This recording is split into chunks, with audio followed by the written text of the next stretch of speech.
సంతోషకరమైన మాట. దావీదు తన దేవుడైన యెహోవాను బట్టి ధైర్యం తెచ్చుకున్నాడు. హల్లెలూయా. దేవుడైన యెహోవాను బట్టి ధైర్యం తెచ్చుకున్నాడట. ఇంకెవ్వరు లేరు, కానీ దేవుడు ఎప్పుడు ఉంటాడు, ఆయన ఉన్నాడు. చాలాసార్లు ఈ మాట మనం అనుకుంటాం, నా బాధ చెప్పుకోవడానికి ఎవరు లేరండి. నిజమే. ఒకవేళ ఎవరైనా ఉన్నా వాళ్ళు చెప్పుకోవడానికి వారు సరైన వాళ్ళు కారు అనుకుంటాం మనం. ఎందుకంటే వీళ్ళ బాధ తీర్చడం, ఒక్కోసారి తీర్చకపోగా బాధను ఎక్కువ చేస్తూ ఉంటారు.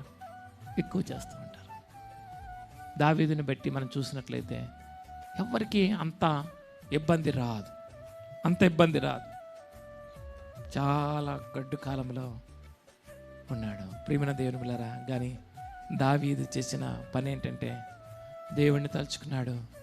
తనకు తానే నా ప్రాణమా అనుకున్నట్లుగా, ఎవడో వచ్చి తన భుజాన్ని ఏం పర్లేదు అని అనకుండగా తనకు తానే చరచుకొని